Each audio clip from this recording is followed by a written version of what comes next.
샬롬, 반갑습니다. 오늘도 주 안에서 동행하고 계시죠?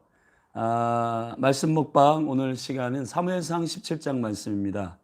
여러분 사무엘상 17장은 너무너무 유명한 장이죠. 다윗과 골리앗의 대결에 나오는 장입니다. 오늘 사무엘상 17장이 다윗이 어떠한 무기로 골리앗을 이겼는가, 우리 그 부분에 대해서 함께 17장을 나눠보도록 하겠습니다. 먼저 17장 1절부터 16절까지의 말씀에 보면 골리앗과 다윗의 마치 권투 경기에서 홈코너와 청코너를 소개하는 듯한 그런 느낌이죠. 이 블레셋과 이스라엘의 싸움인데, 여기서 대표적으로 싸움을 도두는 자 골리앗이 나와 있고, 그리고 이스라엘 백성들은 모두 다 숨어 있는 상태입니다. 그의 호기와 그의 장대함과 그의 엄청난 무기를 보고 이스라엘 백성들이 두려워서 모두 숨어 있는 상태예요. 근데 여기에 블레셋의 장수였던 골리앗을 소개하고 있죠. 먼저 17장 1절에 보면 블레셋은 유다에 속해 있는 소고에 모여 있다. 소고와 아세가 사이에 에베스담밈에 진쳤다, 이렇게 되어 있습니다. 여러분, 우리가 어떤 군대가 어디에 모이고 그리고 그 장소로부터 어떤 스피릿을 받는 건 되게 중요한데, 이 블레셋 사람들이 모여 있었던 곳이 바로 에베스담밈이라고 했습니다. 이 에베스담임은 소고와 아세가. 소고라고 하는 말은 굉장히 헷갈리다, 혼란스럽다, 얽히고 설켜 있다, 이런 뜻이고, 아세가란 말은 경작하다, 이런 말입니다. 그러니까 어떠한 복잡하고 그리고 열매를 맺기 직전의 일들이 일어나는 그때에 지역 사이에 에베스담림이란 말이 있는데, 이 에베스담림이라고 하는 곳은 핏방울의 한계선이다, 이런 말이에요. 그러니까 어떤 생명의 경계의 끝에 가서 상대방을 두렵게 하고 그리고 그 생명을 걸게 만드는 그러한 스피릿이 있는 지역에 블레셋은 진을 쳤어요. 블레셋이란 말은 질퍽질퍽거리다, 이런 말입니다. 그러니까 우리를 발목을 잡고 넘어뜨리고 미혹시키고 거짓말시키고 하는, 그리고 우리에게 두려움을 주는 그러한 영적인 존재를 가리켜 블레셋이라고 합니다. 이 블레셋의 장수인 골리앗은 흑암이란 말입니다. 여러분, 이 골리앗의 이러한 우리를 두려움을 주는 첫 번째 앞에 싸움을 도두는 자의 장수의 이름은 흑암, 어둠이라는 말이에요. 이 어둠이라고 하는 이 골리앗 장수가 나와서 이스라엘 백성들을 두렵게 만들 때, 하나님께서는 이 이새의 아들이었던 다윗을 집중시키는데, 오늘 말씀에 12절부터 쭉 보면 이새가 8아들이 있었는데 베들레헴 에브라 사람 중에서 가장 늙은 사람인데 8명의 아들 중에 다윗은 맨 마지막 말째 8번째 아들이다. 사실 이새의 수많은 잘난 아들이 앞에 배치되어 있는데, 사무엘이 이새의 아들 마지막 아들 다윗을 하나님의 음성을 듣고 기름 부었습니다. 아직까지는 이새가 그 마지막 아들을 다윗을 왕으로 온전히 인정한 것 같지는 않아요.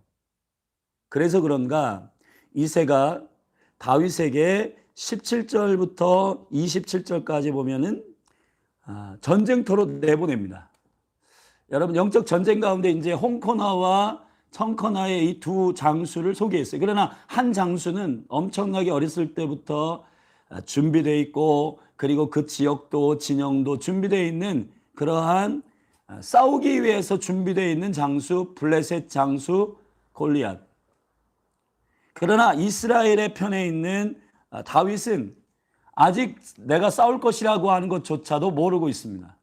그리고 그 싸움에 내보내는 그 아버지조차도 다윗이 용사로서 내보낸 게 아니에요. 오늘 본문의 말씀에 보면 그 이스라엘의 전쟁을 위해서 장성한 세 아들을 엘리압과 아비나답과 삼마를 내보냈어요. 그러나 다윗은 그러한 전쟁에 용사로서 전혀 아버지가 인식하지 못하고 있고, 이 형들을 위해서 도시락을 가지고 나아가라고 했습니다. 여기 보면 17절에 에바와 이떡 10덩이를 가지고 진으로 나아가서 형들에게 주고 사인을 받아와라 그랬습니다. 사랑하신 여러분, 지금 블레셋과 이스라엘이 배치되어 있는 상태예요. 지금 전쟁 일촉즉발 앞에 양진 가운데 지금 서 있습니다. 이스라엘은 엘라 골짜기에 서 있었다. 근데 엘라라고 하는 말은 힘과 능력이라는 뜻입니다. 여기 지금 혼란스럽게 하고 생명의 적진을 향하여 두려움을 주게 하는 바로 에베스다밈에 진치고 있었던 블레셋과 그리고 엘라, 힘이라고 하는 이 엘라 골짜기에 진치고 있는 이 긴장 상태, 텐션이 있는 이 상태 사이로 지금 수레를 이끌고, 여러분이 한 에바면은 지금 우리가 음료수가 1리터짜리가 있잖아요. 그게 22리터예요. 엄청난 분량이고. 그리고 떡 10덩이 정도는 우리나라처럼 이렇게 손에 잡히는 떡이 아니라 이스라엘은 이렇게 큰 떡덩이를 말하는데 그 떡덩이가 10덩이면은 이게 누가 보더라도 눈에 띄고, 그리고 그 소년인 다윗을 그 전쟁 한가운데로 보낸다라고 하는 것은 그 아들에 대하여 배려하지 않는, 아버지가 그 아들에 대해서 그냥 전쟁터의 위험에 내모는 것입니다. 그런데 다윗은 순종하고 그 전쟁에 나아갑니다. 오늘 다윗이 싸움에 승리한 매우 중요한 것은 다윗 자체가 전쟁에 이겨서 무슨 계획을 하고 자기의 이름을 내고 그리고 자기의 영광을 취하고 그러한 속셈이 있는 전혀 그런 사람이 아니었습니다. 여러분, 다윗이 싸우는 가장 존귀한 용사가 되는 시점이 있는데 그것이 바로 오늘 다윗이 싸워 승리한 매우 중요한 영적인 부분입니다. 그게 뭐냐 하면 25절에 블레셋의 싸움을 도두는 골리앗이 막 이스라엘의 백성들을 흥분시키고 너희들이 이스라엘 백성들을 향하여 조롱하고 말로 막 시비를 걸 때 다윗이 이 말을 도시락을 싸갖고 들어가다가 듣습니다. 25절 이렇게 말하면 너더러 가로되 더러는 가로되 너희가 이 올라온 사람을 보았느냐 참으로 이스라엘을 모욕하러 왔도다. 그를 죽이는 사람은 왕이 많은 재물로 부하게 하고 그 딸을 그에게 주고 그 아비의 집을 이스라엘 중에서 자유하게 하시리라. 다윗이 곁에 섰는 사람들에게 말하기로되 블레셋 사람을 죽여 이스라엘의 치욕을 제하는 사람에게는 어떠한 대우를 하겠느냐. 이 할례 없는 블레셋 사람이 누구간데 사시는 하나님의 군대를 모욕하겠느냐. 여러분이 군대에 싸워 이기면은 딸도 주고 그리고 후한상을 주겠다라고 사울이 선포한 상태인데 다윗은 그런 재물과 결혼에 관심이 있었던 것이 아니라 여호와의 이름을 조롱받는 것, 이스라엘의 백성을 향하여 조롱하는 바로 그 블레셋 싸움을 도두는 골리앗의 입에서 나오는 그 더러운 말로 인하여 용사의 기질이 일어나게 된 겁니다. 여호와의 이름이 조롱받는 것, 여호와의 이름이 공격받는 것, 이것 때문에 다윗의 10년 가운데 있었던 용사의 스피릿이 일어나게 된 겁니다. 여러분, 저와 여러분이 영적 전쟁에서 승리할 수 있는 방식은 뭐냐면 어떤 싸움에 나를 보내실 건가, 어떤 싸움에 우리를 붙이실 건가에 대한 거는 하나님이 허락하시는 거예요. 우리가 그 싸움을 모를 수도 있고 그 싸움을 예상하지 못할 수도 있어요. 그러나 중요한 거는 이 싸움에 내가 언제 가담할 것인가, 이 싸움에 언제 내가 어떤 목적으로 설 것인가에 대한 분명한 마음이 있어야 되는데 다윗은 바로 여호와의 이름이, 여호와의 영광이, 여호와의 군대의 이름이 땅으로 모욕되어질 때 그때 영적인 질투, 용사의 기질이 일어났다는 것입니다. 다윗이 싸워 승리한 두 번째 굉장히 중요한 전략은 28절부터 쭉 보면은 28절부터 30절까지 보면은 엘리압이 이렇게 말합니다. 그 다윗의 큰형이 도시락을 받으면서 네가 전쟁에 온 까닭이 도시락을 아버지의 말에 순종하러 온 까닭이 아니고 뭔가 이 나라의 사울 왕의 딸과 그리고 이 전쟁에서 한번 이기게 하는 것에 대한 상품에 눈이 어두워서 그런 목적이 있어서 온 거 아니냐, 이렇게 다윗에게 시비를 겁니다. 여러분, 다윗이 용사가 될 수 있고 골리앗과 싸워 이기는 것은 뭐냐면 언제 싸워야 되는 이 싸움의 시기에 대한 부분입니다. 싸움의 시기. 사랑하신 여러분, 내가 언제 영적 전쟁을 할 것인가? 대부분 우리가 우리의 마음에 흥분이 되거나 개인적인 어떤 감정과 분노에 의해서 싸움에 휘말리게 돼요. 그럴 때에는 영적 전쟁에 실패하게 됩니다. 여러분, 다윗은 이 엘리압 형의 감정적인 말의 공격에 전혀 대꾸하지 않습니다. 여러분 기억하십시오. 여호와께서 언제 나를 영적 전쟁 가운데 싸우게 하시는가? 그리고 이 영적 전쟁 가운데서 가담하게 하시는가? 나를 언제 전쟁에 나가게 하시는가? 그래서 다윗은 그 이후에도 왕이 되고 용사가 됐을 때 그가 항상 여호와께 묻는 게, 주님, 이 전쟁을 나갑니까? 나가지 맙니까? 여호와께서 붙이신 싸움입니까? 붙이신 싸움이 아닙니까? 라고 항상 물었습니다. 여러분의 삶 가운데 매우 중요한 영적인 전쟁 가운데의 능력은 시기를 아는 것입니다. 이 전쟁이 여호와께서 허락한 전쟁인지를 깨닫는 것입니다. 그리고 이 다윗이 오늘 골리앗과 싸워 이긴 세 번째 용사의 승리의 비결은 뭐냐면 무기에 있습니다. 무기. 이제 다윗이 숨어있는 모든 이스라엘의 장수들과 백성들이 숨어있는데, 그때 소년 다윗은 이 안에 용사의 질투가 일어났고, 그리고 언제 싸워야 할지에 대한 굉장히 중요한 마음의 온유함을 갖고 있다가 여호와께서 골리앗을 향하여 싸우기로 결정한 이 시점에 다윗은 자기가 싸움에 나가기로 결정합니다. 그리고는 사울 왕에게 얘기했어요. 근데 여러분, 오늘 다윗이 골리앗을 싸워 이긴 매우 중요한 무기들이 있습니다. 그 무기들을 오늘 본 말씀에서 소개하고 있는데, 첫 번째는 5개의 돌이에요. 근데 중요한 건 이 5개의 돌 이전에 먼저 여러분의 무기가 무기인지 아닌지를 분별할 수 있는 분별력이 필요합니다. 먼저 사울의 칼을 저와 여러분이 거절해야 된다는 겁니다. 사울이 이 소년이 나가겠다고 하니까 안쓰러워서 자기가 입고 있던 갑옷과 칼을 벗어서 주었어요. 근데 다윗은 몸에 맞지 않고 몇 발짝 걸어보다가 거절하고 벗어버립니다. 매우 중요한 영적인 포인트입니다. 여러분, 여러분에 맞는 영적인 무기가 있어요. 하나님께로부터 온 무기. 사울은 시즌이 지났고 사울이 가지고 있는 검은 영적인 예언적으로 말씀을 의미하는 것인데, 이 사울이 가지고 있는 원수와 싸우는 이 검은 이미 시즌적으로 지났고, 사울은 부분적으로 순종한 주님께서 후회하시는 왕이었고, 이 시즌에 왕이 가지고 있었던 이 검은 다윗에게 맞지도 않고 그리고 거치상스러울 뿐입니다.